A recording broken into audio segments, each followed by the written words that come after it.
YouTube, I thought of an excuse to dig these out. My washburn wings.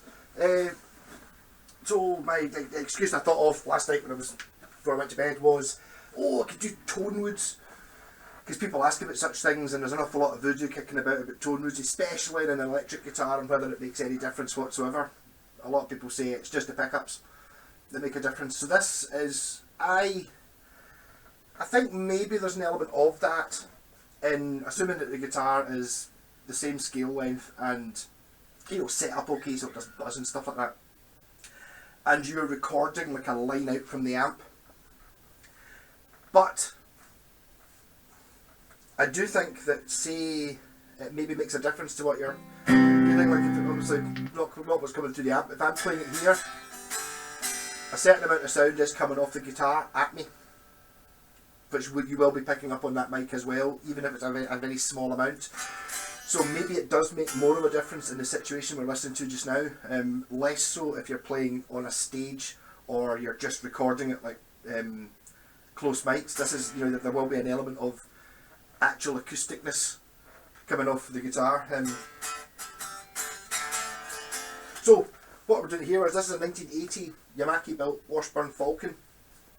Probably the prettiest guitar in the world, maybe. I think so anyway. So 5-piece neck through. It's a 25-inch scale, which is a bit odd, but PRS didn't invent that. Washburn were doing it in the late 70s. Ebony fretboard, harmonic lock bridge, Washburn powersustain pickups, 2 volumes, 2 tones. This one has coil splits in it, they both do. But this one has a rosewood top, which is obviously very pretty, and you don't get guitars made out of rosewood tops anymore, I don't think. Not like this anyway. So, absolute premium level stuff. Yeah, and this is a thick, it's not a veneer of any sort, it's that thick. You can see that when you look in below and behind the pickups. I'm not going to take the pickups out to show you, but you can see that the thickness of the top is like an inch in the middle. There's a carved top, hand carved top, and it's an ash body, not just normal ash, very premium ash. You'll see this one kind of looking a little bit similar to this base. It's the same make. The wood on the back of this one's ridiculous. I don't know what I'm showing. Look at the. Why did you put that on the back? I think what I wish they'd done with that was, I wish they hadn't bothered putting the tiger top on it. I wish they'd just left it so you could actually see, you know, like this one, you can see that it's falling off. It's creaking a bit. Yeah, I like the way you can see the neck throughness. There's a lot of guitars kicking about round about this time that basically copied this. There's Hondos and Lotus, and it was quite a thing, but a lot of them have this. So it looks like it's neck through, and you look on the back, it's a set neck or a bolt neck. This one isn't, it's all the way through. So I'm putting this one up against, you know, not like guitars, a 1981 Washburn Eagle. There wasn't much production change between 1980 and 1981 with these guitars. So this is basically all the same parts. Ebony fingerboard, 5-piece neck through, although you can't see it, it's painted white. A bit more binding. It's got the harmonic lock bridge, it's got the powersustain pickups, it's got the same scale length. Basically it's the same guitar but a little bit fancier, with more binding. But this one has a maple top. Honestly, I'm not going to scrape off the paint to see the maple top, but yeah. So this is an Eagle. Eagles are an awful lot more expensive than the Falcon when they were new, which I don't really think was worth it. Especially seeing as you can actually get the Eagle in this colour, and the only difference I could really see is the Eagle has a scoop on the back here, which this one doesn't have. This one's just square, and this one's got metal knobs. That, when you go into the Eagle that's this colour, that's kind of it. I think my pal Lane's got one. There's a slight, there's a little bit more binding, but very little. It's like, rather than just being like one, it's maybe got, I think it's got like a wee gold bit on the inside of it, but totally 99% the same. But that's what I'm saying here, is these two together. So this is a, I'm going to put a wee backing track in. These pickups are Washburn powersustain, which according to the guy who designed and made this guitar, he just asked the factory for the Ibanez Super 70 pickups, so they are Ibanez Super 70 pickups from Goto, which are pretty much exactly the same as dimarzio Super Distortions. My pal's actually got one of these, a black one, that's a slightly later one, and the bridge pickup's been replaced with a dimarzio Super Distortion, and they sound the same. You can't, I mean, the difference between the neck and the bridge on this was exactly the same as between the neck and the bridge on his, and one of his was the dimarzio, so the only way I would put the dimarzio in, if I got one of these that didn't have the pickups missing, I would put dimarzios in it, but I would rather have the original ones. These have got the 2 height adjustment screws so you can tilt the pickup, which must be better. Must be. So I'm sitting here, both pickups on, and they're both in single coil modes. I'm going to put a wee backing track in and then sort of flip between the 2 pickups. I just went through them and to make them as close as possible, the pickups are exactly the same height according to my super accurate steel rule. So within a ball hair of distance between them, and they've both got strings on them that must be 5 years old plus old elixirs. I took them off and scraped them with wire rope, put them back on again, and polished the frets just 10 minutes ago. So it should be as close as you can get to them.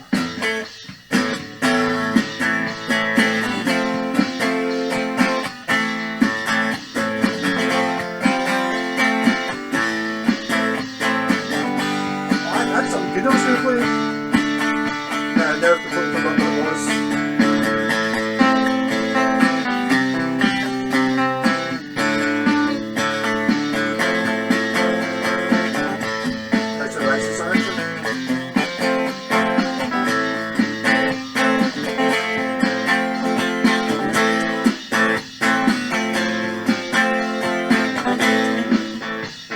I'll leave it there so it's nice and easy to flip in.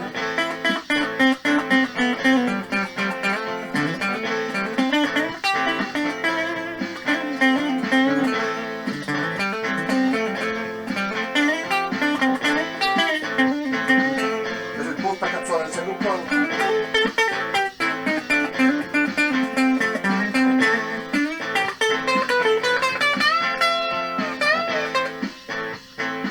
Picture all the knobs up at full.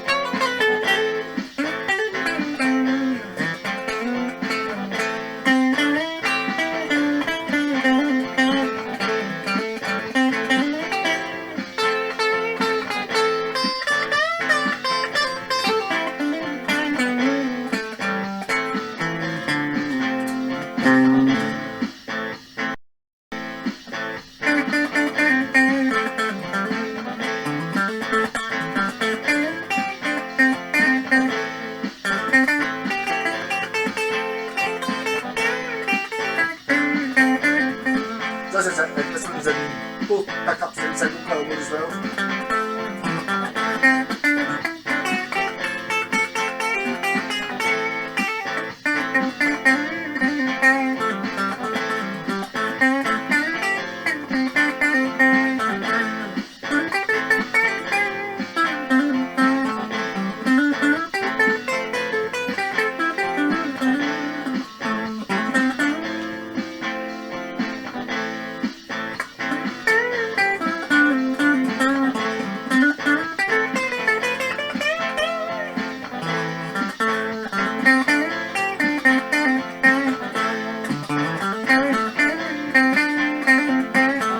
Let's back up.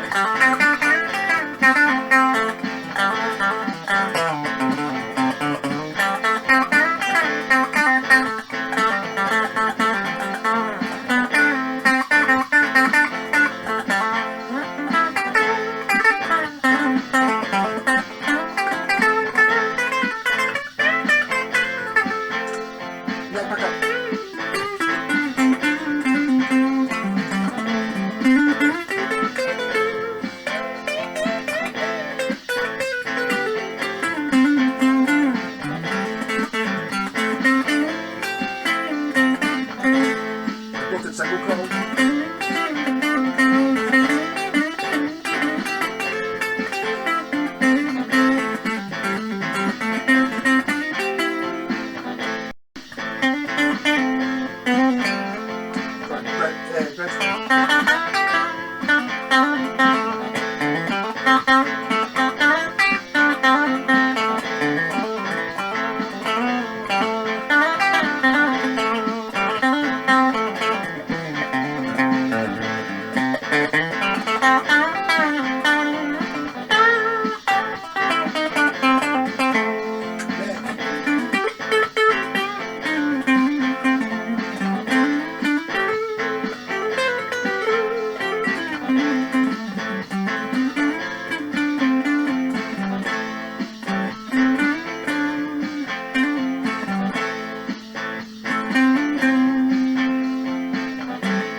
Just went through that lady and that 3x12 cabinet, and there's no pedals on.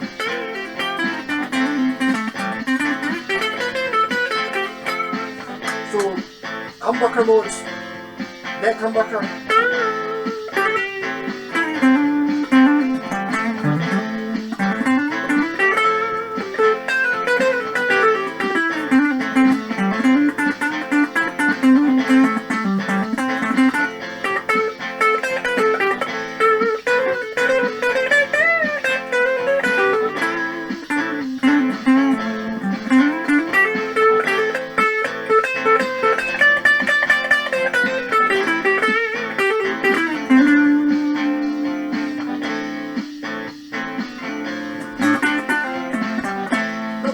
That button.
At the attic, and it's like they're not all tuned because they're acclimatising to the fact it's warmer down here than it is up there.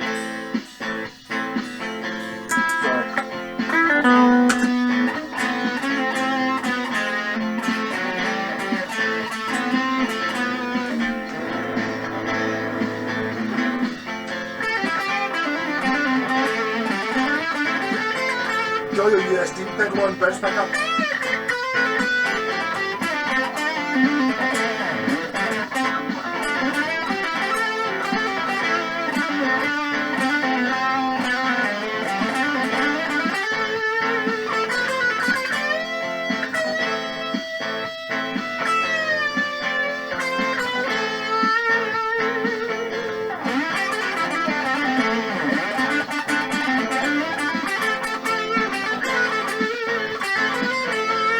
Take that sounds in tune.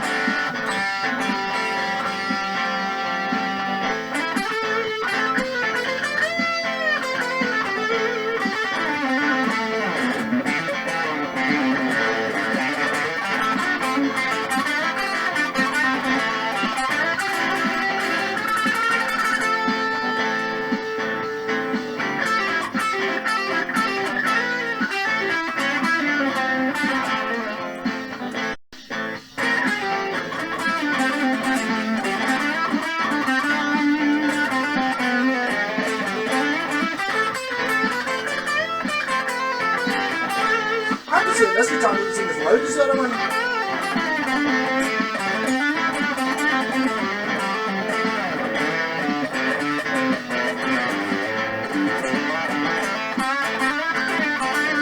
Really bad rhythm track. It's too slow.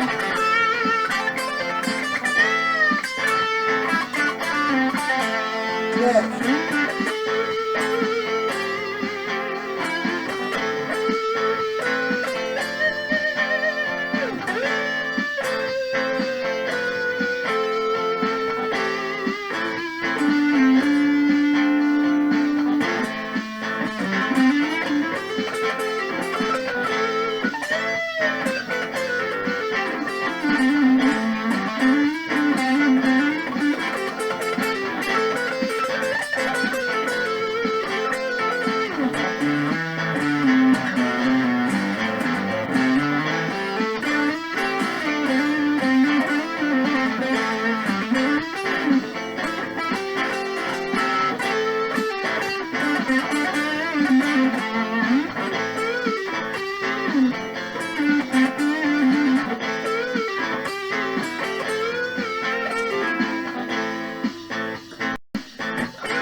Turn the volume up a little bit, a bit more distortion.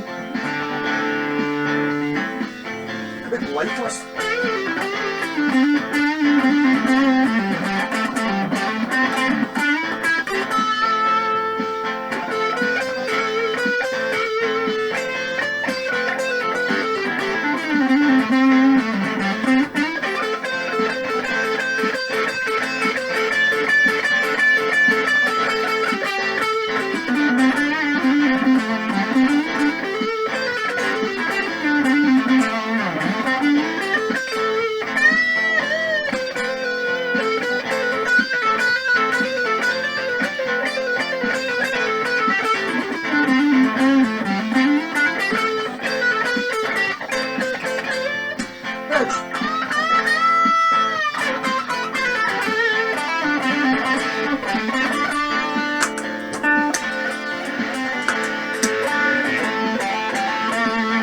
So I've set the pedals up for a single coil guitar, and then I think with these pickups are really loud when they're clean, and then when you stop them, you don't have the same boost that you get with the single coils.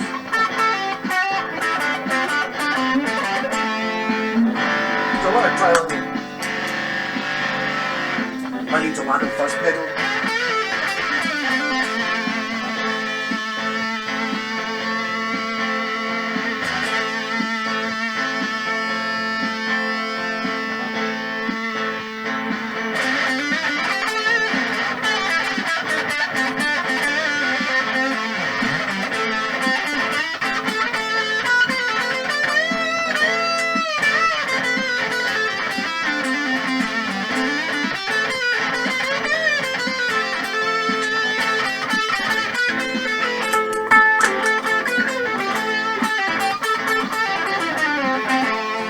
First pedal isn't going to seem to make any difference when you're in the neck or the bridge pickup, so the type of wood's going to make no difference.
yes, this is a different guitar. This is a 79 Hawk, which is, as you can see, it's only a 3-piece neck through, not a 5-piece. Still the ash body, but this time ash top. And it's got a rosewood fingerboard, but same powersustain pickup, same scale length, same bridge, so same sound.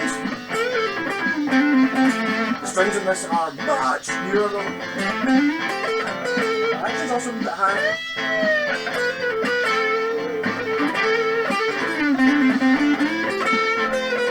Back to the level plus pedal.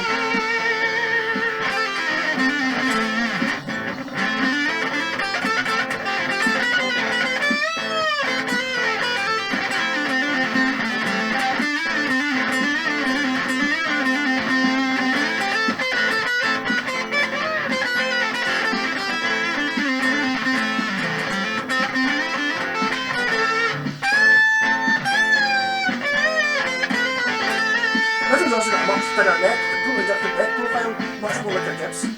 I don't know if that's like a 79 thing and then later they made them fatter, or they're all like this. The necks on the falcon and the eagle are like really sort of square. Not really going to see it. Looking at the picture, you'll see. Nah, you can't see.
Normal distortion.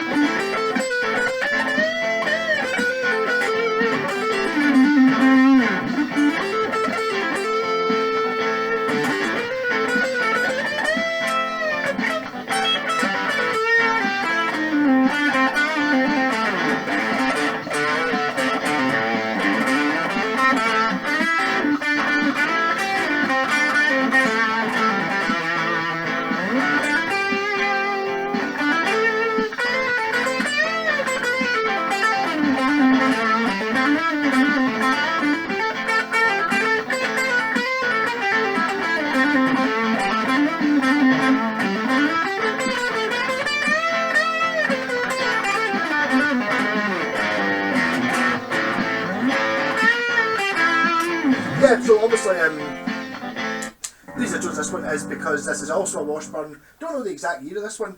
The serial number doesn't appear to be on it. Early 80s, something 1980, I think it's 1980 to 1983, something like that. But it's the same pickups and the same bridge, so very, very different guitar. Weighs about a quarter as much as that, but it's also got a super deep V neck. I don't think this is neck through, I think it's set neck, but quite a scoopy set neck. This is exactly the same neck join as that one does, apart from it doesn't actually have a neck join, it's neck through. Obviously you can see that this is the guitar version of that.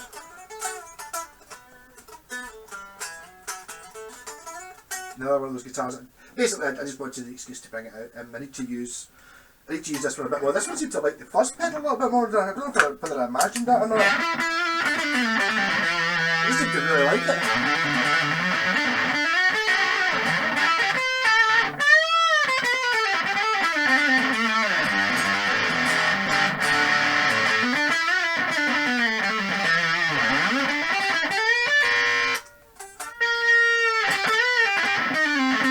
My new fuzz pedal, which it won't be up as loud, I don't think.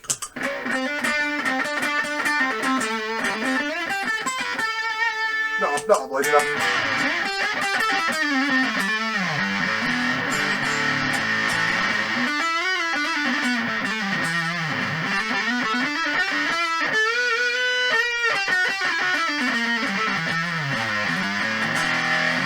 Yeah, so that was just a quick wee Saturday mess about, basically an excuse to look out those guitars. I'm going to, I think I'll have to change the strings on them. I do always say elixirs last forever, but I did notice that the strings on the Falcon, as in this one, were much nicer than the ones that were on the white one. I think they get to a certain age when they're just like, yeah, okay, being like 5 years old or something like that, they kind of run a bit lumpy. Better than what normal strings would be, but elixirs aren't totally invincible. I wonder if that's maybe when, because you get the opti, I wonder, maybe I put the opti-web ones on, because like elixirs you get nano-web, opti-web and poly-web. You used to only get nano and poly were twice as thick as the nanos, and I'm not sure what opti-web were, so I'm not sure what I put on those ones.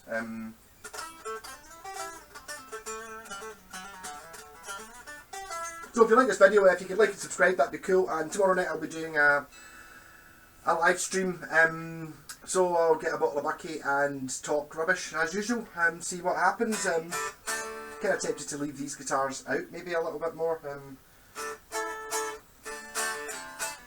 But I do just think that, I mean, I don't know, argue as much as you want, but I just think that's one of the prettiest guitars ever built. You can actually get an A20, it's called this year. It's a B20 8-string bass, but you can get an A20, which is basically the guitar version of that. So it's neck through, and it's got those cool brass inlays and stuff on it. This is the 10, which is the sort of cheaper version. Same as what the Hawk is to that. This one doesn't have coil splits, which is something that I could fit myself if I really wanted to anyway. And yeah, and it doesn't have the dingy top, but none of these are holding tune because they just came out the attic, so they're heating up. Doesn't matter how good your guitar is, the strings will, when I put these strings on, brought them down, the temperature of the strings is rising, so they're getting longer, shorter, whatever way round heat expansion works. So I'm not having a good time switching between the guitars quite the same way. Sorry about that. The button doesn't seem to want to get pressed the same way I used to when I was doing it on the laptop. It was dead easy, the button clicked really well. On this remote keyboard thing, it just seems to be a bit sort of stabby, so some of the junctions between them might not have been particularly good. Also, I don't think I put a particularly good backing track in. I should maybe have thought about it a bit more. Also, why am I just making all these excuses? I'm just making all these excuses anyway, why it was crap. I didn't set up the pedals for humbuckery guitars because I've been using single coily things the last couple of days, so when you're playing single coils, you kind of want the clean sound louder, and then when you go on to stomping the distortion pedals, it makes a massive difference. Whereas on the humbuckers, on these ones especially, the distortion sound wasn't as much louder than the clean sound as it was on the guitars I've been playing with last week. So really, spend more time setting up and less time talking. So, see you tomorrow night if you're kicking about, and then yeah, if you ever, these are now getting expensive because folk like me are finding out what they are. There's reissues of this one, kicking about. You can tell this one's got that kind of logo on it, the old style logo. So if you can get a Yamaki one, fantastic. They're up to about 1983 I think, and then after that there's Chushin ones which are maybe not have these pickups and maybe slightly different. There's ones where the pickup selector's here, and there's ones that have got like a set neck. Although this is a set neck, they get ones that it's like a step, the sort of thing you would expect a set neck to look like. It doesn't look like a through neck.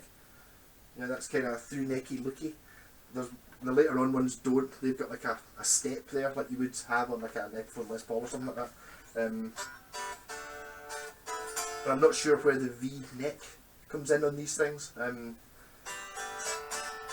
I need to keep I should have one of these sitting out, so whenever anyone's over, I can say, look, try this. Because I mean, they probably look pretty good in the video. It's even when you see them up close and in person, they really are a different league. Maybe not so much this one. This is the cheapie, but when you start looking at these ones, I mean, they're pieces of art. They really are. It's like you can just tell by looking at it. I've not played like a 10 grand PRS maybe they're as good as this, but all the Gibsons and stuff I've played, they're not as good as this. They're just not. They're worth 10 times as much money. And obviously people not like me saying that because, oh, I spent £2,500 on a Gibson because I always wanted a Gibson Les Paul. Fair enough, fair enough. But I didn't spend £2,500 on all of these put together. Rock on! Ah, stupid button.